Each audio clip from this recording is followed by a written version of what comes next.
माता की, भारत माता की, छत्रपती शिवाजी महाराज की, धर्मवीर छत्रपती संभाजी महाराज की, जय भवानी, जय भवानी, जय श्रीराम, जय जय श्रीराम। हिंदवी स्वराज्याचे सरसंस्थापक छत्रपती शिवरायांना मानाचा मुजरा करतो। भारतीय राज्यघटनेचे शिल्पकार भारतरत्न डॉक्टर बाबासाहेब आंबेडकर यांना मानवंदना अर्पित करतो। आणि आजच्या आपल्या विजय उत्सवामध्ये आपल्यामध्ये उपस्थित असलेले ज्यांच्या नेतृत्वात मुंबई भारतीय जनता पक्षाने अतिशय उत्तम अशा प्रकारचं यश मुंबई महानगरपालिकेमध्ये संपादित केलं, ते आपले मुंबईचे तरुण तडफदार अध्यक्ष आमदार अमित साटमजी, अतुल भातखळकरजी, योगेश सागरजी, प्रवीण दरेकरजी, प्रसाद लाडजी, मनीषाताई चौधरी, परागभाई, या ठिकाणी उपस्थित आपले सर्व आमदार, आपले मुंबईचे पदाधिकारी, या ठिकाणी उपस्थित राजेश, गणेश, आचार्य पवन त्रिपाठीजी, सर्वच आपले श्वेताताई परुळेकर, सर्वच या ठिकाणी उपस्थित आपले नवनिर्वाचित नगरसेवक, सर्व पदाधिकारी आणि उपस्थित या विजयाचे शिल्पकार असलेले सर्व कार्यकर्ता भगिनी आणि बंधूंनो,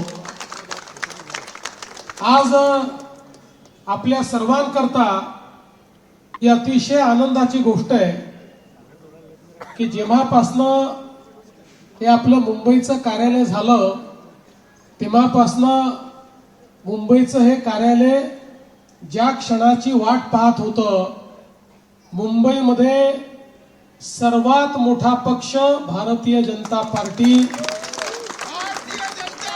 आज ते घडलेलं आपल्याला पाहायला मिळतंय। आणि आपल्या महायुतीला पूर्ण बहुमत मुंबईच्या महानगरपालिकेमध्ये मिळालेलं आहे।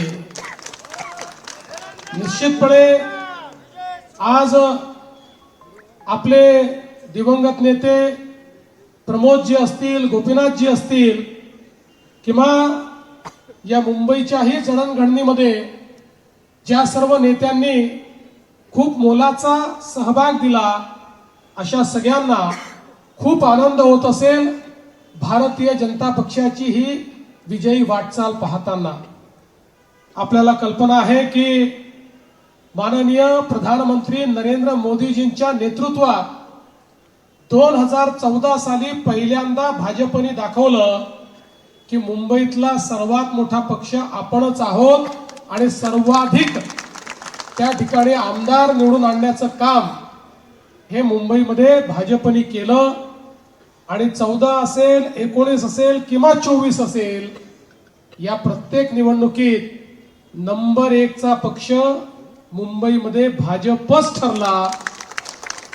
मागच्या महानगरपालिकेच्या निवडणुकीमध्ये 2 जागांनी आपण थोडे मागे राहून गेलो, नाहीतर मागच्याच निवडणुकीत आपण महानगरपालिकेतलाही नंबर 1 चा पक्ष बनणार होतो। पण काही का असेना, मला असं वाटतं की आपल्याला या सगळ्या निवडणुकातनं आपली शक्ती काय आहे, आपले कार्यकर्ते मनात आणलं तर काय करू शकतात, हे पाहायला मिळालं। आणि म्हणून त्याच आत्मविश्वासाने आणि याच पदाधिकाऱ्यांच्या कार्यकर्त्यांच्या भरोशावर आपण या निवडणुकीमध्ये आपल्या मित्र पक्षासह मैदानामध्ये उतरलो। आणि मला अतिशय आनंद आहे की मुंबईच्या जनतेने आपल्या विकासाच्या अजेंड्याला त्या ठिकाणी पूर्ण समर्थन दिलं। आणि मुंबईमध्ये एकट्या भारतीय जनता पक्षाला 89 जागा दिल्या। खरं म्हणजे काही जागा फार थोड्याशानी राहिल्या, आपल्या 5 मतांनी, 100 मतांनी, 120 मतांनी। त्या जर जागा आपण आणू शकलो असतो तर याच निवडणुकीत शतक आपण पार केलं असतं। पण शतकापासून थोडंसं दूर आपण राहिलो। पण मला असं वाटतं की जे मुंबईकरांनी दिलं ते भरघोस आहे। अनेक लोक या ठिकाणी सांगतात की मागच्या वेळेस 82 होत्या, आता तुमच्या 87 झाल्या, म्हणजे तुम्हाला कोणचं मोठं यश मिळालं? त्या 82 होत्या, आता 89 झाल्या, तुम्हाला कोणचं मोठं यश मिळालं?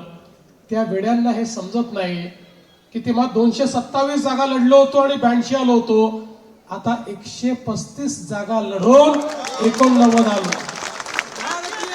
आणि आपण बघा, एकट्या भारतीय जनता पक्षाला आपण लढलेल्या जागांमध्ये जर मतदान आपण बघितलं 45% आहे, 45%. आणि आपल्यानंतर जर उबाठाचा विचार केला, आपल्यापेक्षा 30 जागा जास्त लढूनही ते 27%वर आहेत, 27%वर. म्हणजे याचा अर्थ काय आहे? याचा अर्थ असा आहे की प्रचंड मोठा स्ट्राईक रेट, प्रचंड मोठं जनसमर्थन आणि 45% मतं हे भारतीय जनता पक्षाने घेऊन या ठिकाणी दाखवून दिला आहे की हा जो विजय आहे, हा विजय मुंबईकरांनी दिलेला विजय आहे. मुंबईकरांचा आशीर्वाद आपल्याला मिळालेला आहे. आपल्या सोबतच आपले जे सहकारी आहेत, माननीय एकनाथराव शिंदेजी आपले उपमुख्यमंत्री, त्यांच्या नेतृत्वामध्ये शिवसेनेला देखील 29 जागा मिळाल्या. त्यांच्याही काही जागा अगदी थोड्या मतांनी त्या ठिकाणी पराभूत झाल्या, अन्यथा त्यांचाही स्कोर यापेक्षा मोठा राहिला असता. पण भाजप आणि शिवसेनेचा आपण विचार केला तर पूर्ण बहुमत हे आपल्याला या ठिकाणी प्राप्त झालेलं आहे. आणि विशेषतः आपल्या 89 सीट्स याकरता महत्वाच्या आहेत की गेले 3 इलेक्शन जर आपण महानगरपालिकेचे बघितले तर जो सगळ्यात मोठा पक्ष होता त्याला 89 सीटा कधीच मिळालेल्या नव्हत्या. त्या भारतीय जनता पक्षाने कमी जागा लढवून देखील या ठिकाणी मिळवून दाखवलेल्या आहेत. आणि म्हणून अनेक प्रकारे आपला विजय हा कसा कमी होईल असाही काही लोक प्रयत्न करतात. त्याची काळजी करायचं कारण नाही. खरं म्हणजे आज आपण पाहू शकतो, कुठलाही एरिया तुम्ही बघा, सगळ्या एरियामध्ये भारतीय जनता पक्षाला मतं मिळालेली आहेत. सगळ्या समाजाने भारतीय जनता पक्षाला मतं दिलेली आहेत. भाषेच्या पलीकडे, जातीच्या पलीकडे प्रत्येक समाज हा भाजपच्या सोबत उभा राहिला आहे.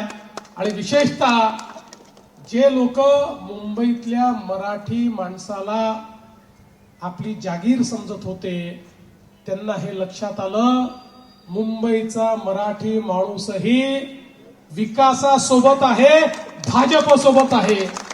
तेव्हा मुंबईच्या मराठी माणसाने आम्हाला मतदान केलं, मुंबईच्या सर्व भाषिकांनी आम्हाला मतदान केलं आणि मुंबईतल्या झोपडपट्टीतही आम्ही निवडून आलो आणि बिल्डिंग मध्ये आम्ही निवडून आलो. मुंबईतल्या चाळीतही आपण निवडून आलो आणि मुंबईमधल्या जे काही आमचे त्या ठिकाणी भाडेकरू आहेत त्यांच्याकडेही आम्ही निवडून आलो. कोळीवाड्यामध्येही आम्ही निवडून आलो. असा एकही भाग नाही की ज्या ठिकाणी भारतीय जनता पक्षाला यश मिळालं नाही. सर्वस्पर्शी आणि सर्वव्यापी अशा प्रकारचं यश हे भारतीय जनता पक्षाने मिळवलेलं आहे. आणि म्हणून मी खऱ्या अर्थानं या ठिकाणी आपले अमित साटम यांचं अभिनंदन करेन. अध्यक्ष म्हणून त्यांनी खूप चांगलं नेतृत्व दिलं. या ठिकाणी चांगली मेहनत त्यांनी केली.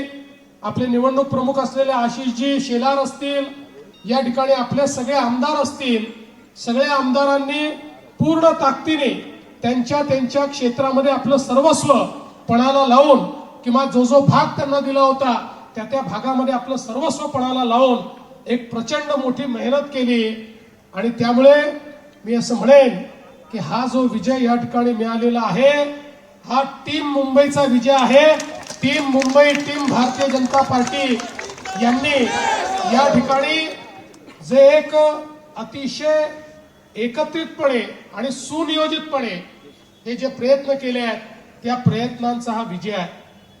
मला विश्वास आहे की या विजयामुळे आम्ही आनंदित निश्चित आहोत. पण जे होम मिनिस्टर साहेब आहेत, गृहमंत्री साहेब आहेत, अमित भाई शहा असतील किंवा आमचे नूतन कार्याध्यक्ष नितीन नवीनजी असतील, या सर्व केंद्रीय नेतृत्वाचं देखील मी मनापासून आपल्याला चालवावी लागेल आणि जनतेचंच राज्य महानगरपालिकेत चाललं पाहिजे अशा पद्धतीनं महानगरपालिकेचा कारभार चालवण्याची या सगळ्या नगरसेवकांवर या ठिकाणी आता जबाबदारी आलेली आहे। मला विश्वास आहे की आपण पुढच्या काळामध्ये मुंबईच्या जनतेसमोर ताठ मानेनं निश्चितपणे जाऊ।